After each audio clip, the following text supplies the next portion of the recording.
Let's make sense of mortgage-backed securities and collateralized mortgage obligations.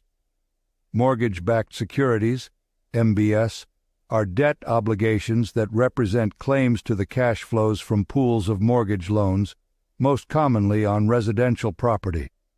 Mortgage loans are purchased from banks, mortgage companies, and other originators, and then assembled into pools by a governmental, quasi-governmental, or private entity. The entity then issues securities that represent claims on the original amount invested or borrowed, and interest payments made by borrowers on the loans in the pool, a process known as securitization. Most mortgage-backed securities are issued by the Government National Mortgage Association, Ginnie Mae, a U.S. government agency, or the Federal National Mortgage Association, Fannie Mae, and the Federal Home Loan Mortgage Corporation, Freddie Mac, U.S. government-sponsored enterprises. Ginnie Mae, backed by the full faith and credit of the U.S. government, guarantees that investors receive timely payments.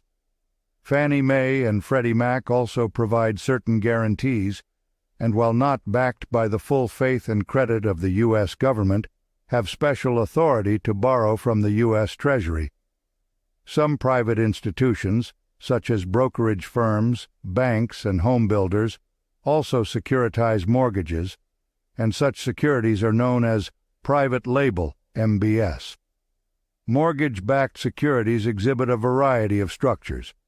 The most basic types are pass-through participation certificates, which entitle the holder to a pro rata share of all principal and interest payments made on the pool of mortgage loans. More complicated mortgage-backed securities, known as collateralized mortgage obligations, CMOs, or real estate mortgage investment conduits, REMICs, consist of multiple classes of securities designed to appeal to investors with different investment objectives and risk tolerances.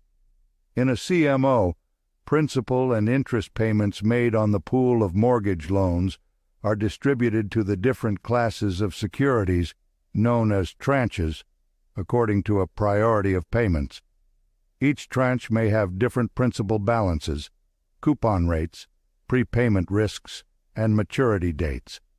An important risk with regard to residential mortgage-backed securities and collateralized mortgage obligations involves prepayments, typically because homeowners refinance when interest rates fall.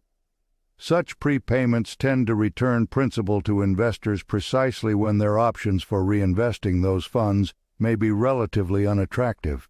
In addition to prepayment risk, investors in these securities may also be exposed to significant market and liquidity risks. So now you know what mortgage-backed securities and collateralized mortgage obligations means. Keep learning on our main page or at growlstreet.com.